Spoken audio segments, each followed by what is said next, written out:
So hi good morning friends. ನಿನ್ನೆ 20 July 2017 ನಿನ್ನೆಯ ಪ್ರಚಲಿತ ಘಟನೆ ನಾವು ಇಲ್ಲಿ ಡಿಸ್ಕಸ್ ಮಾಡೋಣ. Let start. 14ನೇ ರಾಷ್ಟ್ರಪತಿ ಚುನಾವಣೆ ಜುಲೈ 17ರಂದು ನಡೆದಿತ್ತು. ನಂತರ ಜುಲೈ 20ರಂದು ಈ ಚುನಾವಣೆಯ ಮತ ಎಣಿಕೆ ನಡೆದಿತ್ತು, ಅಂದರೆ ನಿನ್ನೆ.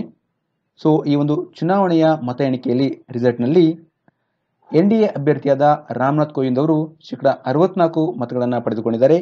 UPA ಬೆಂಬಲಿತ ಅಭ್ಯರ್ಥಿಯಾದ ಮೀರಾ ಕುಮಾರ್ ಅವರು 34% ಮತಗಳನ್ನು ಪಡೆದುಕೊಂಡಿದ್ದಾರೆ. ಸೊ ಹಾಗಾಗಿ ಈ ಭಾರತದ 14ನೇ ರಾಷ್ಟ್ರಪತಿಯಾಗಿ NDA ಅಭ್ಯರ್ಥಿಯಾದ ರಾಮನಾಥ್ ಕೋವಿಂದ್ ಅವರು ಆಯ್ಕೆಯನ್ನ ಆಗಿದ್ದಾರೆ.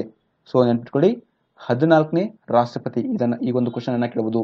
ಅಂದ್ರೆ ಭಾರತದ ಎಷ್ಟನೇ ರಾಷ್ಟ್ರಪತಿಯಾಗಿ NDA ಅಭ್ಯರ್ಥಿಯಾದ ರಾಮನಾಥ್ ಕೋವಿಂದ್ ಅವರು ಆಯ್ಕೆಯಾಗಿದ್ದಾರೆ ಅಂತ ಕ್ವಶನ್ ಅನ್ನ ಕೇಳಬಹುದು. 14ನೇ ರಾಷ್ಟ್ರಪತಿಯಾಗಿ ರಾಮನಾಥ್ ಕೋವಿಂದ್ ಅವರು ಆಯ್ಕೆಯಾಗಿದ್ದಾರೆ, ರಾಷ್ಟ್ರಪತಿಯಾಗಿ, ಭಾರತದ 14ನೇ ರಾಷ್ಟ್ರಪತಿಯಾಗಿ. ರಾಮನಾಥ್ ಕೋವಿಂದ್ ಅವರ ಬಗ್ಗೆ ತಿಳ್ಕೊಳ್ಳೋಣ. ಅಷ್ಟು ಇಂಪಾರ್ಟೆಂಟ್ ಇಲ್ಲ ಸಹಿತನು ನಮಗೆ ಒಂದು ಮಾಹಿತಿ ಇರಬೇಕು. ರಾಮನಾಥ್ ಕೋವಿಂದ್ ಅವರು ಉತ್ತರ ಪ್ರದೇಶದ ಕಾನ್ಪುರ್ ಜಿಲ್ಲೆಯ ದೇರಾಪುರದ ಪರೌಂಕ್ ಎಂಬ ಒಂದು ಗ್ರಾಮದಲ್ಲಿ ರೈತ ಕುಟುಂಬದಲ್ಲಿ ಇವರು ಜನನವಾಗಿದ್ದು, ಇವರ ಪ್ರಮುಖ ಹುದ್ದೆಗಳು ಏನಂದ್ರೆ 1994ರಿಂದ 2000ರವರೆಗೆ ಮತ್ತು 2000ರಿಂದ 2006ರವರೆಗೆ 2 ಅವಧಿಗೆ ಇವರು ಉತ್ತರ ಪ್ರದೇಶದಿಂದ ರಾಜ್ಯಸಭೆಗೆ ಆಯ್ಕೆಯಾಗಿದ್ದರು. ಇವರು ವೃತ್ತಿಯಿಂದ ವಕೀಲರು. ಸೊ ದೆಹಲಿಯಲ್ಲಿ ವಕೀಲಿಕೆಯನ್ನು ಆರಂಭಿಸಿದರಂತೆ.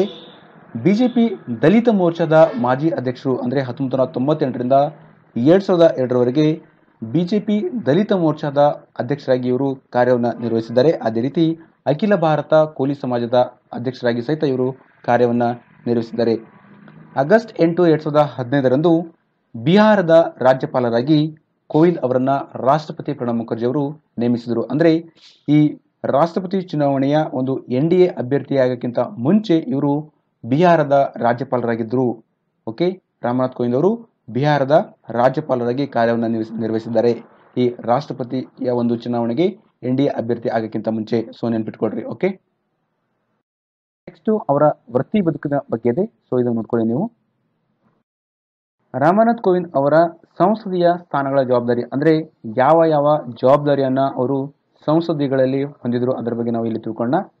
1977ರಲ್ಲಿ ಮೊರಾರ್ಜಿ ದೇಸಾಯಿ ಅವರು ಪ್ರಧಾನಿಯಾಗಿದ್ದಾಗ ರಾಮನಾಥ್ ಕೋವಿಂದ್ ಅವರು ಈ ಮೊರಾರ್ಜಿ ದೇಸಾಯಿ ಅವರಿಗೆ ಆಪ್ತ ಕಾರ್ಯದರ್ಶಿಯಾಗಿ ಕಾರ್ಯವನ್ನು ನಿರ್ವಹಿಸಿದರು. ಅದೇ ರೀತಿ ರಾಮನಾಥ್ ಕೋವಿಂದ್ ಅವರು ವಿವಿಧ ಸಂಸದೀಯ ಸಮಿತಿಯ ಸದಸ್ಯರಾಗಿ ಇವರು ಅನುಭವವನ್ನು ಹೊಂದಿದ್ದಾರೆ, ಎಕ್ಸ್ಪೀರಿಯನ್ಸ್ ಅನ್ನ ಹೊಂದಿದ್ದಾರೆ. ಗೃಹ ವ್ಯವಹಾರದ ಸಂಸದೀಯ ಸಮಿತಿಯ ಸದಸ್ಯರಾಗಿದ್ದರು. ಪೆಟ್ರೋಲಿಯಂ ಹಾಗೂ ನೈಸರ್ಗಿಕ ಅನಿಲ ಸಮಿತಿಯ, ಸಾಮಾಜಿಕ ನ್ಯಾಯ ಹಾಗೂ ಸಬಲೀಕರಣ ಸಮಿತಿಯ, ಪರಿಶಿಷ್ಟ ಜಾತಿ ಪಂಗಡ ಸಮಿತಿಯ, ಕಾನೂನು ಹಾಗೂ ನ್ಯಾಯ ಸಮಿತಿಯ ಮತ್ತು ರಾಜ್ಯಸಭಾ ಸಮಿತಿಯ ಇವರು ಅಧ್ಯಕ್ಷರಾಗಿ ಇವರು ಕಾರ್ಯವನ್ನು ನಿರ್ವಹಿಸಿದ್ದಾರೆ. ಈಗ ಭಾರತದ 14ನೇ ರಾಷ್ಟ್ರಪತಿಯಾಗಿ NDA ಅಭ್ಯರ್ಥಿಯಾಗಿ ಇವರು ಚುನಾವಣೆಯನ್ನು ಕಂಟೆಸ್ಟ್ ಮಾಡಿದರು ರಾಮನಾಥ್ ಕೋವಿಂದ್ ಅವರು. ಅವರು ಈಗ ಭಾರತದ 14ನೇ ರಾಷ್ಟ್ರಪತಿಯಾಗಿ ನೇಮಕವನ್ನಾಗಿದ್ದಾರೆ, ಆಯ್ಕೆಯನ್ನ ಆಗಿದ್ದಾರೆ. ಜೂನ್ 1ರಿಂದ 4ರವರೆಗೆ ಫೆಡರೇಷನ್ ಕಪ್ ರಾಷ್ಟ್ರೀಯ ಚಾಂಪಿಯನ್ಶಿಪ್ ನಡೆದಿದ್ದು ಪಟಿಯಾಲದಲ್ಲಿ. ಆ ಒಂದು ಸಂದರ್ಭದಲ್ಲಿ ಆ ಒಂದು ಚಾಂಪಿಯನ್ಶಿಪ್ನಲ್ಲಿ ಮನ್ಪ್ರೀತ್ ಇವರು ಕಬ್ಬಿಣದ ಗುಂಡು ಎಸೆದ ಒಂದು ಕ್ರೀಡೆಯಲ್ಲಿ ಚಿನ್ನದ ಪದಕವನ್ನು ಗೆದ್ದುಕೊಂಡಿದ್ರು. ನಂತರ ರಾಷ್ಟ್ರೀಯ ಉದ್ದೀಪನ್ ಮದ್ದು ತಡೆ ಘಟಕ ಇವರ ಮೂತ್ರದ ಮಾದರಿಯನ್ನ ಸಂಗ್ರಹಿಸಿ ಪರೀಕ್ಷೆಯನ್ನು ನಡೆಸಲಾಗಿತ್ತು. ಆ ಪರೀಕ್ಷೆಯಿಂದ ಉದ್ದೀಪನ್ ಮದ್ದು ಇವರು ಸೇವಿಸಲಾಗಿದೆ ಅಂತ ಸಾಬೀತಾಗಿದೆ. ಇವರು ಸೇವಿಸಿದ ಮದ್ದು ನಿಷೇಧಿತ ಥಿಮೈಥೈಲ್ ಬ್ಯೂಟಾಲ್ಮೆನ್ ಎಂಬ ಒಂದು ಮದ್ದು. ಇದು ಮೈಥೈಲೆಕ್ಸಿಮೆನೆಮಸ್ ಎಂಬ ಒಂದು ಮಾದರಿಯ ಮದ್ದಾಗಿದೆ. ಈ ಮದ್ದು 2010ರಲ್ಲಿ ನವದೆಹಲಿಯಲ್ಲಿ ನಡೆದಿದ್ದ ಕಾಮನ್ವೆಲ್ತ್ ಕ್ರೀಡಾಕೂಟದಲ್ಲಿ ಸಹಿತ ಬಳಕೆಯಾಗಿತ್ತು. ಸೊ ಈ ಉದ್ದೀಪನ್ ಮದ್ದು ಸೇವಿಸಿದಾಗಿ ಏನು ಸಾಬೀತಾಗಿದೆ, ಇವರು ಮನ್ಪ್ರೀತ್ ಅವರು ಏನು ಸೇವಿಸಿದಾಗಿ. ಹಾಗಾಗಿ ಇವರ ಚಿನ್ನದ ಪದಕ ಈಗ ಕೈತಪ್ಪಿ ಹೋಗಲಿದೆ ಅಂತ ಈ ರಾಷ್ಟ್ರೀಯ ಉದ್ದೀಪನ್ ಮದ್ದು ತಡೆ ಘಟಕ ಹೇಳಿದೆ. ನಾವು ಇಲ್ಲಿ ರಾಷ್ಟ್ರೀಯ ಉದ್ದೀಪನ್ ಮದ್ದು ತಡೆ ಘಟಕದ ಬಗ್ಗೆ ತಿಳ್ಕೋಣ. ನ್ಯಾಷನಲ್ ಆಂಟಿ ಡೋಪಿಂಗ್ ಏಜೆನ್ಸಿ, ರಾಷ್ಟ್ರೀಯ ಉದ್ದೀಪನ್ ಮದ್ದು ತಡೆ ಘಟಕ, ಇದು ಬರುವುದು ministry of youth affairs and sports under ಅಲ್ಲಿ. ಈ ನ್ಯಾಷನಲ್ ಆಂಟಿ ಡೋಪಿಂಗ್ ಏಜೆನ್ಸಿ ಇದನ್ನ ಎಸ್ಟಾಬ್ಲಿಷ್ ಮಾಡಿದ್ದು ಅದು 2005ರಲ್ಲಿ ಸೊಸೈಟೀಸ್ ರಿಜಿಸ್ಟ್ರೇಷನ್ ಆಕ್ಟ್ ಆಫ್ 1890 ಮುಖಾಂತರ ಒಂದು ರಿಜಿಸ್ಟರ್ ಸೊಸೈಟಿ ಆಗಿ ನ್ಯಾಷನಲ್ ಆಂಟಿ ಡೋಪಿಂಗ್ ಏಜೆನ್ಸಿಯನ್ನ ಸ್ಥಾಪನೆ ಮಾಡಲಾಗಿದೆ.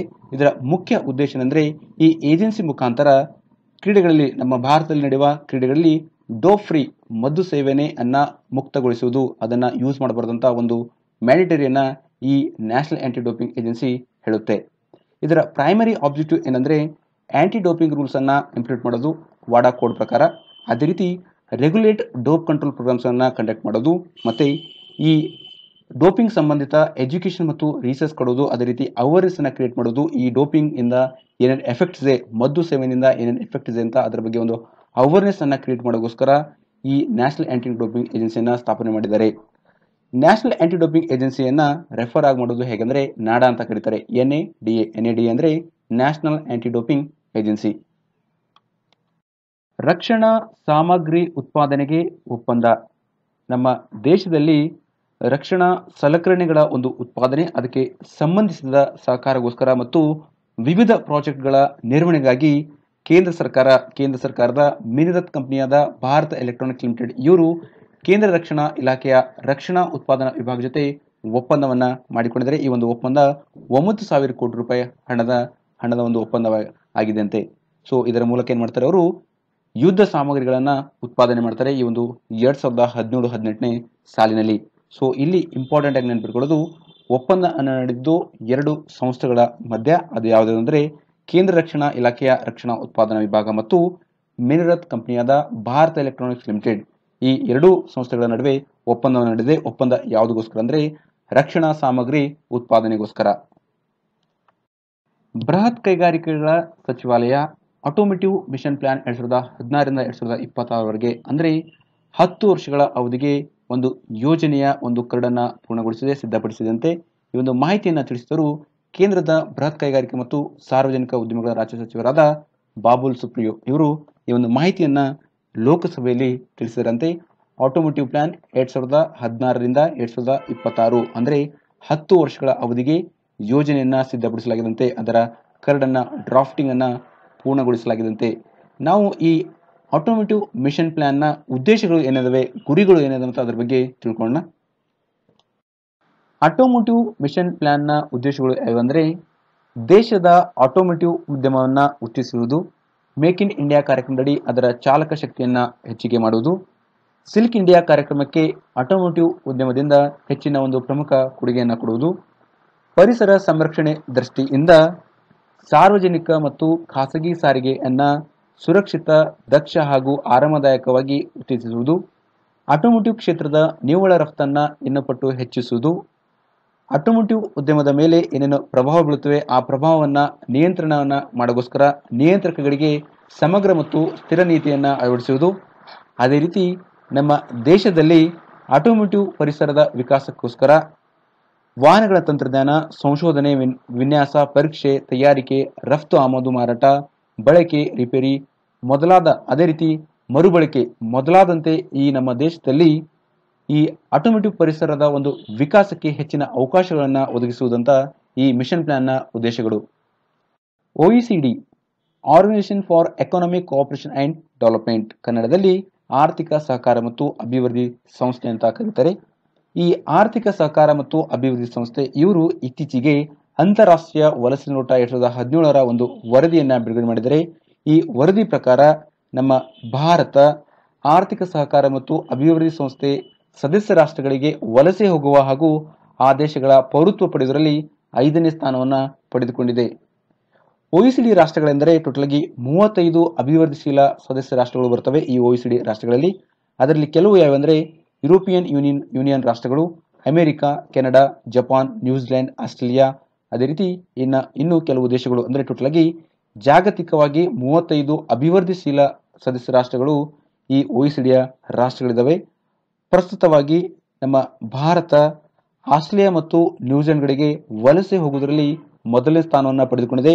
ಕೆನಡಾದಲ್ಲಿ ವಲಸಿಗರು ನಮ್ಮ ಭಾರತೀಯರು 2ನೇ ಸ್ಥಾನವನ್ನು ಪಡೆದುಕೊಂಡಿದ್ದಾರೆ. ಅಮೆರಿಕ ಮತ್ತು ಫಿನ್ಲೆಂಡ್ಗಳಿಗೆ ವಲಸೆ ಹೋಗುವುದರಲ್ಲಿ ನಮ್ಮ ಭಾರತ 3ನೇ ಸ್ಥಾನವನ್ನು ಪಡೆದುಕೊಂಡಿದೆ.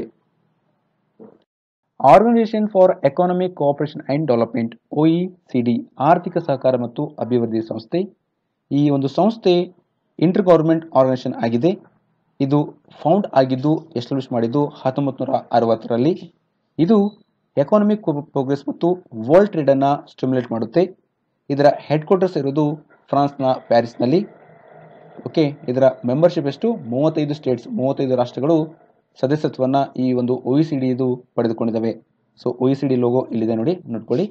Okay, BCCI board of control for cricket in India, board of control for cricket in India ಇವರು ಭಾರತೀಯ ಕ್ರಿಕೆಟ್ ತಂಡದ ಬೌಲಿಂಗ್ ಕೋಚ್ ಹುದ್ದೆಗೆ ಭರತ್ ಅರುಣ್ ಅವರನ್ನ ನೇಮಕ ಮಾಡಲಾಗಿದೆ.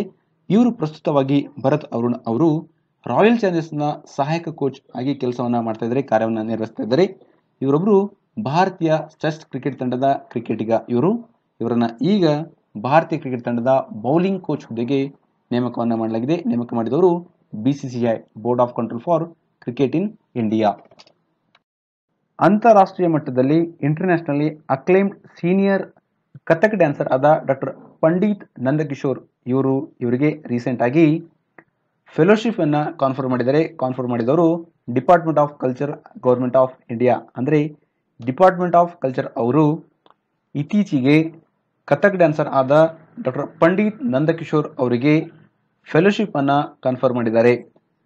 Ministry of science and technology ಇವರು ರೀಸೆಂಟ್ ಆಗಿ ನವಜಾತ ಶಿಶುವಿನಲ್ಲಿ ನ್ಯೂ ಬಾರ್ನ್ ಬೇಬಿಯಲ್ಲಿ ಶ್ರವಣದ ಒಂದು ತೊಂದರೆ ಇದೆಯೋ ಇಲ್ಲೋ ಅಂತ ಪತ್ತೆ ಮಾಡೋಕ್ಕೋಸ್ಕರ ಸೋಹಮ್ ಎಂಬ ಒಂದು ಡಿವೈಸ್ ಅನ್ನ ಲಾಂಚ್ ಮಾಡಿದ್ದಾರೆ. ಅದು ದೆಹಲಿಯಲ್ಲಿ ಲಾಂಚ್ ಮಾಡಿದವರು ನೆನಪಿಟ್ಕೊಡ್ರಿ, ministry of science and technology. Device ಹೆಸರು ಸೋಹಮ್.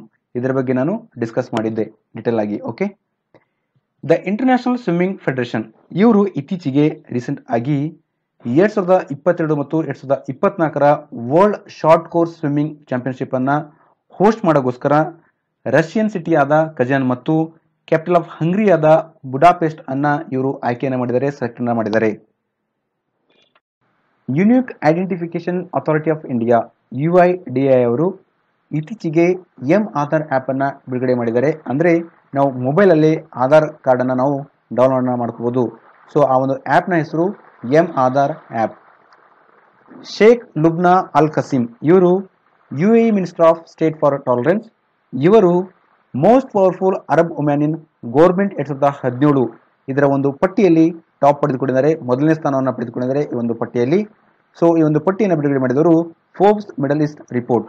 ಫೋರ್ಬ್ಸ್ ಅವರು ಮಿಡಲ್ ಈಸ್ಟ್ ರಿಪೋರ್ಟ್ ಅನ್ನ ಏನು ಲೇಟೆಸ್ಟ್ ಆಗಿ ಅವರು ಬಿಡುಗಡೆಯನ್ನು ಮಾಡಿದರು. ಆ ಒಂದು ಪಟ್ಟಿಯಲ್ಲಿ most powerful Arab women in government 2017 ಆ ಒಂದು ಪಟ್ಟಿಯಲ್ಲಿ ಟಾಪ್ ಅನ್ನು ಪಡೆದುಕೊಂಡವರು ಶೇಖ್ ಲುಬ್ನಾ ಅಲ್ ಖಸೀಮ್.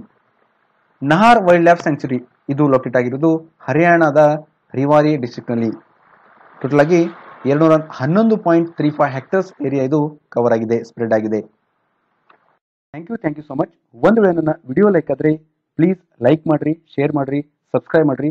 ಸಬ್ಸ್ಕ್ರೈಬ್ ಮಾಡೋಕ್ಕೋಸ್ಕರ ನೀವು ಯೂಟ್ಯೂಬ್ ವೆಬ್ಸೈಟ್ಗೆ ಹೋಗಿ ಸರ್ಚ್ ಬಾಕ್ಸ್ನಲ್ಲಿ KPC ಟ್ಯೂಟರ್ ಅಂತ ಸರ್ಚ್ ಮಾಡಿದಾಗ ನಿಮಗೆ ಈ ಥರ ಒಂದು ಪೇಜ್ ಬರುತ್ತೆ. ನಿಮ್ಮ ರೈಟ್ ಹ್ಯಾಂಡ್ ಸೈಡಲ್ಲಿ ಸಬ್ಸ್ಕ್ರೈಬರ್ ಅಂತ ಒಂದು ಆಪ್ಷನ್ ಇದೆ, ಅದನ್ನು ಕ್ಲಿಕ್ ಮಾಡಿದ್ರೆ ನನ್ನ ಚಾನೆಲ್ನ ಸಬ್ಸ್ಕ್ರೈಬರ್ ಆಗಿರ್ತೀರ ನೀವು. ಇದರ ಮುಖ್ಯ ಉದ್ದೇಶ ಏನಂದರೆ ಸಬ್ಸ್ಕ್ರೈಬ್ಗೆ ಯಾವುದೇ ಒಂದು ಚಾರ್ಜ್ ಇಲ್ಲ, ಮತ್ತು ಸಬ್ಸ್ಕ್ರೈಬ್ ಆಗೋದ್ರಿಂದ ನಿಮಗೆ ನಾನು ಯಾವುದೊಂದು ಹೊಸ ವಿಡಿಯೋ ಬಿಟ್ಟಾಗ ನಿಮಗೆ ನೋಟಿಫಿಕೇಶನ್ ಬರುತ್ತೆ, ಗೊತ್ತಾಗುತ್ತೆ, ಇಮಿಡಿಯೇಟಾಗಿ ನೀವು ನೋಡ್ಬೋದು. ಅದೇ ರೀತಿ ಇದರ PDF ನಿಮಗೆ ಬೇಕಾದರೆ ನೀವು KPC ಟ್ಯೂಟರ್ ಅಂತ ನಂದು ಒಂದು ಟೆಲಿಗ್ರಾಮ್ ಚಾನಲ್ ಇದೆ, ಆ ಟೆಲಿಗ್ರಾಮ್ ಚಾನಲ್ ನೀವು ಜಾಯ್ನ್ ಆಗಿ ಇಲ್ಲಿ ಲಿಂಕನ್ನು ಕೊಟ್ಟಿದ್ದೀನಿ. ಅಥವಾ KPC ಟ್ಯೂಟರ್ ಅಂತ ನೀವು ಸರ್ಚ್ ಬಾಕ್ಸ್ನಲ್ಲಿ ಟೆಲಿಗ್ರಾಮಲ್ಲಿ ಸರ್ಚ್ ಬಾಕ್ಸ್ನಲ್ಲಿ ಕೊಟ್ಟಾಗ ಅಲ್ಲಿ ನಿಮಗೆ ನನ್ನ ಚಾನಲ್ನ ಹೆಸರು ಮೂಡುತ್ತೆ, ಮತ್ತು ನೀವು ಅಲ್ಲಿ ಜಾಯ್ನ್ ಆಗ್ಬೋದು.